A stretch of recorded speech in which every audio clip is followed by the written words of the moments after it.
Salut, bienvenue dans cette vidéo. Aujourd'hui, on va faire une analyse de marché. Donc, on va analyser les différents marchés financiers pour trouver les meilleures opportunités de trading pour cette semaine. Donc, on va d'abord commencer sur les matières premières. Alors, sur le pétrole, on a eu pas mal de mouvements. On le voit ici, il y a eu un peu de mouvement, c'est parti à la baisse. On est toujours dans un range entre ici 76-70, plutôt 75-71. Pour l'instant, on se rapproche de 71, donc on va rester plutôt baissier, plutôt sur une orientation baissière à l'intérieur du range. Donc là, d'ailleurs, si on fait du trading de range, du trading à court terme, ça peut être intéressant en swing trading, puisqu'on a un range qui est plutôt bien dessiné. Et là, on se dirige vers 71, où on pourra peut-être se retourner vers le haut. Donc plutôt baissier pour l'instant sur le pétrole. Sur le gold, alors sur l'or, ça n'a pas trop bougé, on voit que ça a rangé. On commence à créer un range entre 2720 et ici 2580. On voit que c'est les niveaux qu'on est venu chercher plusieurs fois. Une fois ici, ici, ici. Ici, ça a pas mal rangé. Là, on commence à ranger petit à petit. On pourrait partir à la baisse jusque 2580, jusqu'au niveau le plus bas ici actuellement, donc du range, pour créer un range justement, pour revenir chercher ce niveau-là. Donc plutôt baissier sur l'or, on pourrait s'attendre plutôt à un mouvement baissier à court terme sur quelques jours pour partir sur un mouvement baissier jusque 2530, donc plutôt baissier. Ensuite, si on regarde sur les indices américains, alors sur le S&P 500, alors là j'ai tracé des canaux haussiers, on voit que ce canal ici a été cassé, mais on repart à la hausse. Donc on est toujours dans le canal haussier sur la tendance de long terme ici. Donc par contre ici on voit qu'on commence à rebondir petit à petit. Donc on a eu une baisse ici qui était assez forte la semaine dernière.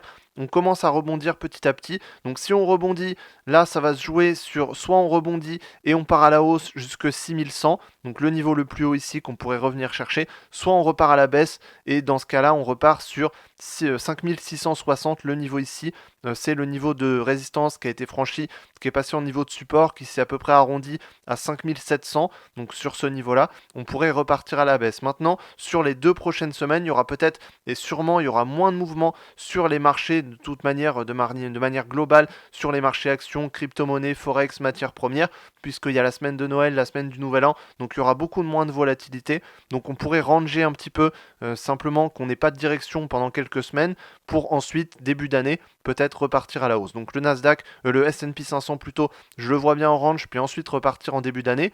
Sur le Nasdaq, on commence à repartir à la hausse directement. Pareil, je le vois bien ranger un petit peu, puis ensuite repartir à la hausse en début d'année. Ça m'étonnerait pas qu'en début d'année, on puisse revenir chercher les 22 200, peut-être vers février-mars. En tout cas, pour l'instant, les 2 prochaines semaines, il y aura moins de mouvements, donc on pourrait ranger un petit peu et ensuite repartir à la baisse. Et ensuite, sur le Dow Jones, alors le Dow Jones, on est parti clairement plus à la baisse. On a une tendance baissière qui était quand même nettement plus forte, mais on pourrait ranger aux alentours des 42 400 pour ensuite peut-être début d'année repartir à la hausse. Ensuite, si on regarde sur le CAC 40, alors le CAC 40 ça range beaucoup. On voit qu'ici on avait rebondi sur 7480, on part à la baisse ici, on a quand même des bougies haussières, donc ça pourrait potentiellement se retourner à la hausse. Maintenant ici on rebondit sur 7200, donc un niveau intéressant. Potentiellement, on pourrait commencer à rebondir dessus. Il y aura moins de volume ces prochaines semaines, donc on pourrait ranger aux alentours de ce niveau-là, comme on a fait ici depuis octobre, novembre. Ça fait déjà depuis la moitié de l'année qu'on range sous les 7700 et au-dessus des 7100. Donc on va rester dans cette zone-là, à travailler cette zone-là. Maintenant, pour qu'on ait vraiment un mouvement haussier, il faudrait qu'on casse les 7800 à la hausse, mais pour l'instant, c'est pas près d'arriver. Donc plutôt en range sur l'indice français qui va, à mon avis, suivre les indices américains. Ensuite, sur le Bitcoin, alors le Bitcoin est en train de corriger actuellement. On a marqué un plus haut sommet à 107 500, 108 500 même pour être exact. Donc on a marqué un plus haut sommet qui est quand même assez haut, assez intéressant. Il y a eu une belle tendance haussière. Maintenant, on est en phase de correction. C'est-à-dire qu'on est en train de corriger. On a eu un mouvement haussier qui était fort surtout depuis début novembre. Maintenant, on va corriger ce mouvement. Donc pour corriger ce mouvement, on peut aller jusque potentiellement 85 000, voire 80 000. Moi, je vois bien une correction à 85 000. On a un niveau important. C'est le niveau ici où ça a commencé à ralentir un peu sur la hausse. Donc possiblement. Sinon, on a le niveau des 73 500, le niveau qu'on a cassé ici de résistance, qui peut faire office de support également. Donc dans ce cas, actuellement, on va plutôt pouvoir corriger le mouvement. Donc on est plutôt sur une phase baissière, plutôt baissier sur le Bitcoin à court terme et moyen terme. Sur le long terme, je reste toujours haussier, mais à court terme et moyen terme, plutôt baissier, puisqu'on est en phase de correction. Ça peut être un niveau intéressant pour positionner des achats pour le long terme, mais je pense qu'on aura des niveaux un peu plus bas lors de la correction qui pourraient être plus intéressants. Donc au niveau des 85 000, à mon avis, ça pourrait commencer à être intéressant d'accumuler des ordres d'achat pour pouvoir partir sur une stratégie long terme, mais pour l'instant à court terme, je resterai quand même plutôt baissier puisqu'on est plutôt en phase de correction. Mais là voilà, la tendance haussière de toute manière à long terme est plutôt haussière, donc sur le long terme on reste haussier. Sur l'Ethereum ensuite, pareil, on est toujours en phase de correction. Aujourd'hui, on a une bougie verte. On reste quand même sur une période de correction sur la plupart des crypto-monnaies. Donc je vois bien plutôt une phase de correction, peut-être continuer un petit peu, peut-être ranger. Faut pas oublier que les 2 prochaines semaines, on aura moins de volume sur tous les marchés. Donc on pourra potentiellement ranger, peut-être rester sous les 3500 sur l'Ethereum pour peut-être les franchir en début d'année. Donc pour l'instant, je vois bien soit baissier, soit en range sur les crypto-monnaies. Sur le Bitcoin, je vois bien également un range qui pourrait se former pour les 2 prochaines semaines. Ensuite, si on passe sur le Forex avec l'euro-dollar. Alors l'euro-dollar, on a une belle tendance haussière qui s'est construite petit à petit. On voit qu'on est toujours dans cette tendance baissière. On a franchi ici les 1,045. On est sur 1,035 ici. On pourrait franchir les 1,035 pour arriver sur 1,03, ensuite 1,02 à la baisse. Donc plutôt baissier sur l'euro-dollar. On est toujours dans cette tendance baissière. Sur le GBP USD, pareil, on est dans cette tendance baissière. On pourrait franchir les ici 1,25 pour arriver sur 1,24 ensuite, donc plutôt baissier. On est quand même plutôt baissier. Aujourd'hui, on a une bougie baissière également. À mon avis, on pourrait franchir ce niveau de support pour partir à la baisse. Sur ici USD JPY, ici USD Yen japonais, on pourrait continuer à partir à la hausse. On a une tendance haussière qui a commencé. On est sur 157. Les 157 a déjà été franchi. Donc on pourrait partir à la hausse sur 160. Ici on a 162 qui est un niveau important. Donc on pourrait arriver sur 162 à la hausse. Donc l'objectif des 162. Sur USD CHF, pareil, on a une tendance haussière. On a franchi ici les 0,89, 0,895. On arrive sur les 0,9. Les prochains niveaux ici, ça va être 0,915 et ensuite 0,925. Donc les niveaux à la hausse, donc plutôt haussier. On va arriver sur 0,91, 0,92. Donc plutôt haussier, on suit la tendance haussière sur USD CHF.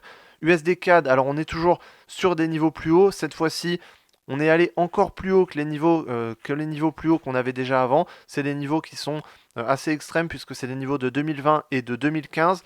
Donc là-dessus, on est déjà sur des plus hauts. Simplement, si on est sur des plus hauts, on pourrait continuer à arriver sur des plus hauts. À un moment donné, le prix va se retourner et on va partir à la baisse. C'est une paire qui habituellement range souvent, donc il y a beaucoup de range sur l'USD CAD.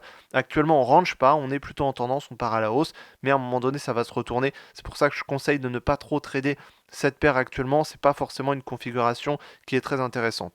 Sur AUD-USD, par contre, là, c'est plus intéressant. On a une tendance baissière ici qu'on peut tracer d'ailleurs. On a une belle tendance baissière qui est bien dessinée, qui est bien tracée. On a eu une accélération ici. On voit qu'on commence à corriger. Bon, c'est normal quand on a un mouvement comme ça très rapide, on le corrige la plupart du temps. Donc on pourrait revenir sur 0,63 puis ensuite repartir à la baisse. Donc à court terme plutôt haussier, mais à long terme, moyen terme, même à court terme quand même plutôt baissier. On est quand même sur une tendance qui est baissière aussi à court terme. Donc plutôt baissier sur AUD-USD. Ensuite sur l'indice du dollar, on voit que le dollar commence à s'apprécier. On a de la force du dollar qui revient. On a franchi les 108 à la hausse. On pourrait repartir à la hausse, continuer jusque 109, 110, 112. On a un plus haut récent qui est à 114 ici. Donc on pourrait continuer à la hausse. Le dollar pourrait continuer à s'apprécier. On voit qu'on a une tendance haussière également ici. Donc voilà, ça peut être intéressant. On a une bonne configuration et ça se voit sur la plupart des autres paires de devises sur le Forex et aussi sur les indices et les crypto-monnaies. Donc selon moi, les principales opportunités cette semaine en trading, c'est sur les indices américains. Avec le Nasdaq, on a eu une petite correction jusque 21 000. On pourrait potentiellement partir à la hausse pour viser 22 250. Donc à la hausse, on a une tendance haussière qui pourrait continuer, soit en fin d'année, soit en début d'année prochaine surtout. Donc il y a une opportunité à mon avis pour prendre des achats qui sont assez bas pour viser 22 250 à la hausse. Ensuite sur l'Ethereum, on pourrait également avoir un bon point d'entrée puisqu'on a une correction du marché. On est arrivé sur 3200 et là actuellement, possiblement, le marché pourrait se retourner ou en tout cas début d'année prochaine, on pourrait avoir des bonnes opportunités, le marché pourrait repartir à la hausse. Donc là actuellement, vu qu'on est en correction, ça pourrait être un bon niveau d'entrée pour tenter un achat pour viser 4100 à la hausse et ensuite 4800 le record historique. Donc plutôt aussi également sur l'Ethereum. Et ensuite sur le pétrole, j'en parle souvent mais on a des bonnes opportunités. Si on fait du trading de range, on repart à la baisse sur 71 et ensuite on se retourne direction 75-76 à la hausse. Donc pour un trading de range, c'est parfait. Voilà, donc j'espère que je t'ai aidé dans cette vidéo à mieux comprendre les différentes opportunités de trading pour cette semaine. Si tu veux en savoir plus sur le trading, apprendre une stratégie de trading complète, il y a le lien d'une formation complète dans la description. Donc n'hésite pas à aller voir ça. Tu peux également réserver un appel avec moi pour que je puisse t'aider sur ta stratégie de trading et voir comment tu peux te lancer dans le trading pour en faire ton activité et générer des revenus grâce à ça. Donc tous les liens sont en description. J'espère que je t'ai aidé dans cette vidéo et je te dis à la prochaine dans une autre vidéo. Salut!